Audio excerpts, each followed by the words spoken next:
Sino ang nagparesign sa sex ban? Ang Panginoon, nung naging Christian si Isaac.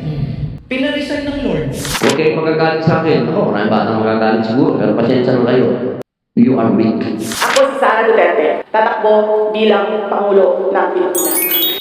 Top 10 pinaka-trending at viral na mga events at celebrities ng February 2026. Top 10, Tourism Secretary Cristina Frasco's face on promotional materials. Nagtrending ang tampok na magazine covers at mukha ni Tourism Secretary Cristina Frasco sa ilang promotional materials ng departamento. Imbis na highlighted ang ganda ng turismo at kultura sa bansa, ay mukha ng opisyal ang bungad. Inilarawan naman ng mga netizens na self-promotion ang atake ni Frasco. Umani nga ito ng ilang nakakatawang entries galing nasa publiko. Top 9, Karen Davila's blooper. Pinagpiestahan ang nakakaaliw na pagkakamali ni Karen Davila habang nagbabalita ito sa TV Patrol. Ipapakilala na sana ang balita ng reporter na si Karen de Guzman at hindi sinasadyang nasabi niya ang sarili niyang pangalan. Nagpapatrol, Karen Davila. Nakatanggap ng libu-libong views online ang clip ng video. Naging trivia naman ang istorya ng inspirasyon sa pangalan ng reporter na si Karen de Guzman, who was named after Karen Davila. Inilarawan naman ng mga netizens na queen of multitasking si Miss Karen Davila dahil na sa pagkakamali niya sa pagbabasa ng spills. Top 8, Sharon Cuneta jokes about wrong choice of Vice President to BBM. Pinag-usapan ng publiko ang banat na biro ni megastar Sharon Cuneta. Kung matatandaan, dumalo siya sa isang gala event para sa mga artista kung saan dumalo ang Pangulo at unang ginang Liza Araneta Marcos. Bago ang kanyang performance, gumawa ng mapaglarong pahayag si Sharon habang tinutokso niya ang Pangulo sa kanyang maling pagpili ng Vice Presidential running mate sa 2022 elections na si Sara Duterte sa kanyang binitawang biro.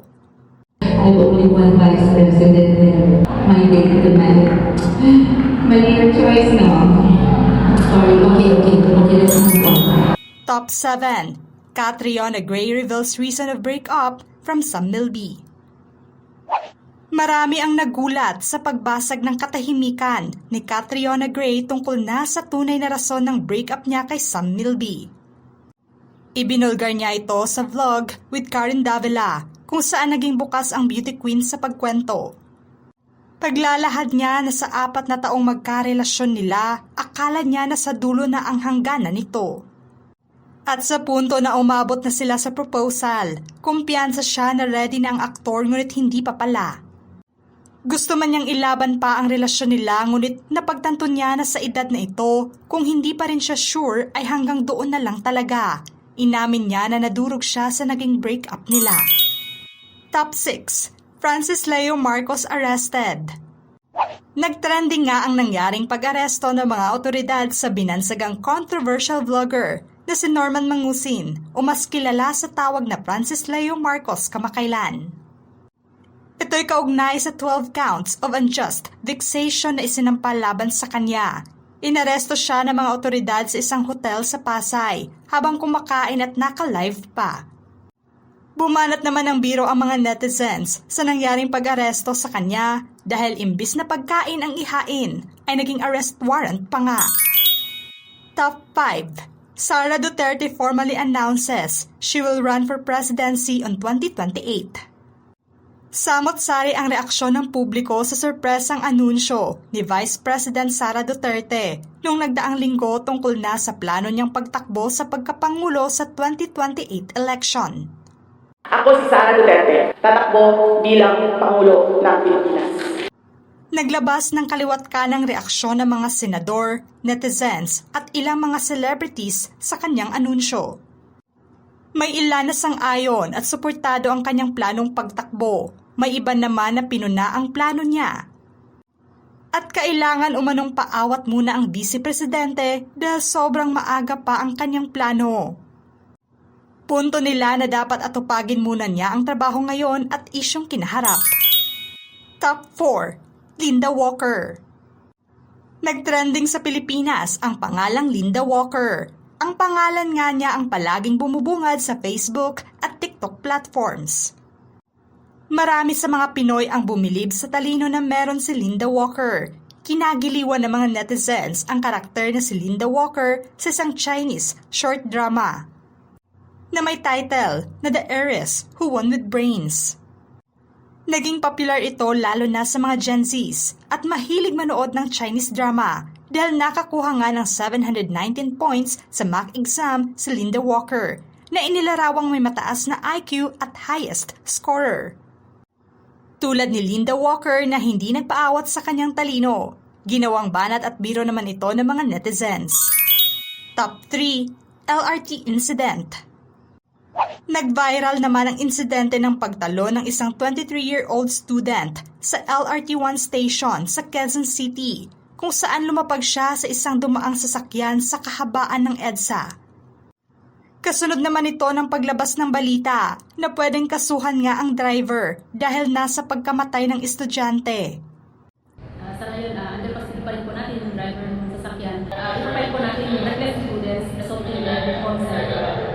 Umani naman ito ng negatibong reaksyon sa publiko at diskusyon nila na wala namang kasalanan ang driver dahil malay ba raw nito na may tatalon sa itaas.